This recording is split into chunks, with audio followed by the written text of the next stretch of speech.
Hello everyone. आज का हमारा जो चैप्टर है वो है अशुद्धि शोधन, जो हमारा व्याकरण का चैप्टर नंबर 15 है ना। अशुद्धि शोधन यानी क्या है, उसका मीनिंग हम इस पैराग्राफ में देखेंगे। मेरे पिताजी आज दिल्ली से आई है।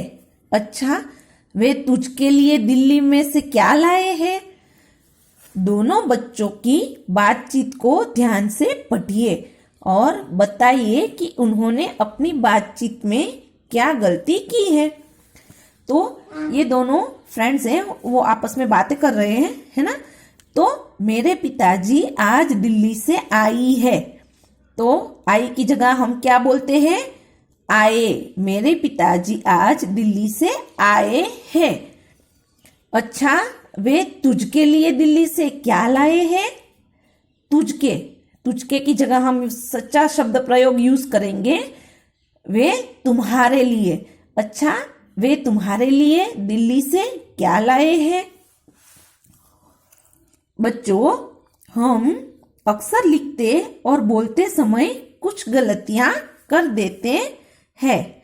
इन गलतियों के दो कारण है, अशुद्ध उच्चारण और अशुद्ध वर्तनी। यदि हम इन पर ध्यान दें तो हिंदी भाषा शुद्ध रूप से बोल और लिख सकते हैं। मेन जो है वो अशुद्धि शोधन, अगर मतलब कोई भी वाक्य में गलत शब्द का उच्चारण होने से क्या होता है, एक तो अशुद्ध उच्चारण हम करते हैं और दूसरा अशुद्ध वर्तन, यानी हम जो लिखते हैं, है ना, वो भी गलत लिखते हैं कभी कभार। तो अगर इन दोनों अशुद्ध उच्चारण और अशुद्ध वर्तनी पर अगर ध्यान दिया जाए तो हम हिंदी भाषा को शुद्ध रूप से बोल व लिख पाते हैं। वर्तनी की अशुद्धियां, यहाँ पे कुछ लिखावट आपको दी गई है।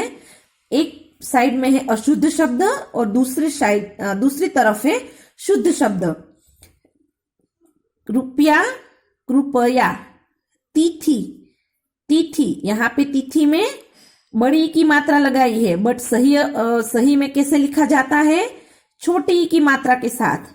गृह कार्य, शुद्ध शब्द बना गृह कार्य, ग्रह नहीं गृह। ग के पैर में रू की मात्रा लगती है। ओके, दूसरा है वायु, बड़े उ की मात्रा है, वो गलत शब्द है। अगर सही शब्द हम देखेंगे वो है वायु, छोटे उ की मात्रा। जवाब, ये अशुद्ध शब्द है। सही शब्द जवाब। पड़ोसी, ये अशुद्ध शब्द है। सही शब्द पड़ोसी। वैसे ही कुछ और शब्द भी यहाँ पे आपको दिए हैं, ठीक है।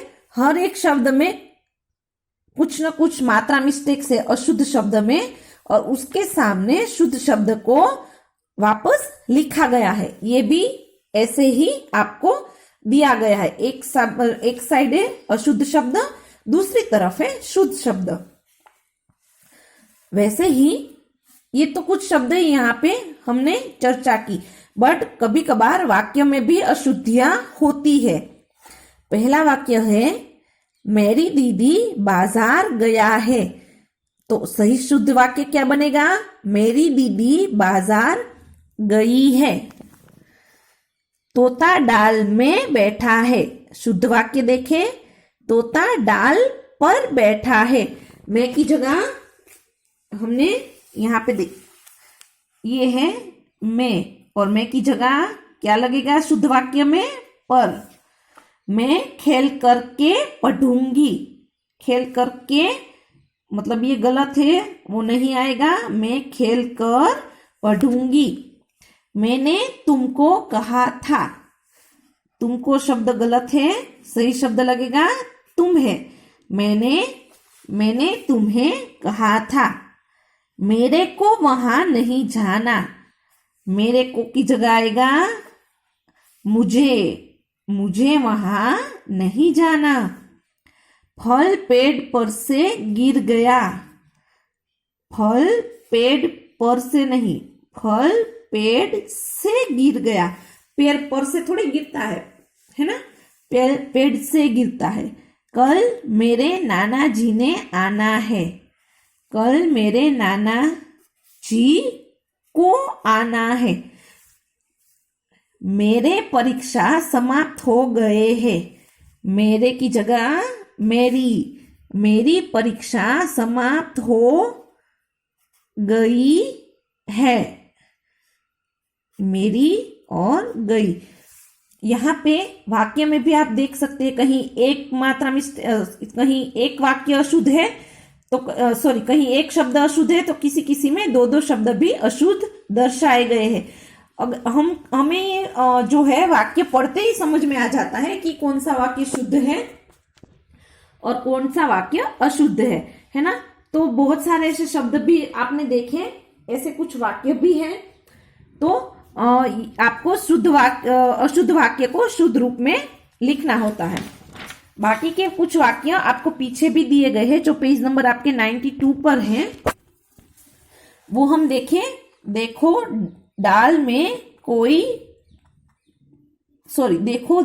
कोई पड़ा है। देखो दाल में कोई नहीं कुछ, दाल में कुछ पड़ा है। लगता है कमरे में कुछ छिपा है। लगता है कमरे में कोई छिपा है। मैंने तुमका काम कर दिया है। मैंने तुम्हारा काम कर दिया है। बच्चे को गर्म करके दूध दो। बोलो, बच्चे को कोई कभी गर्म कर किया जाता है? नहीं ना। तो वाक्य सीधा बनेगा, बच्चे को दूध गर्म करके दो। देखो यहाँ पे पूरा वाक्य के कुछ शब्द है वो ही पूरे इधर उधर है, हमें उनको सही क्रम में लगाया है ना, तो भी वो शुद्ध वाक्य बन जाता है। आसमान पर बादल छाए हुए हैं। आसमान में बादल छाए हुए हैं। मैं और मेरी बहन घूमने गया। मैं और मेरी बहन घूमने गए। खरगोश को काटकर गाजर खिलाओ। देखो ये वाक्य और ये वाक्य, यहाँ पे वाक्य के क्रम बदलने हैं, शब्दों के क्रम बदलने हैं। खरगोश को काटकर, यहाँ पे बच्चे को गर्म करके, कभी बच्चे को गर्म किया जा सकता है? नहीं, दूध को गर्म करना होता है। और यहाँ पे खरगोश को काटकर गाजर खिलाओ। बोलो, कभी खरगोश को मतलब काटा जा सकता है? नहीं। तो यहाँ पे हमें वाक्य के क्रम को सही करना है। खरगोश को गाजर काटकर खिलाओ। ठीक है, तो ये हमारा सही वाक्य है। तो ऐसे ही हमने शुद्ध और अशुद्ध वाक्य देखे।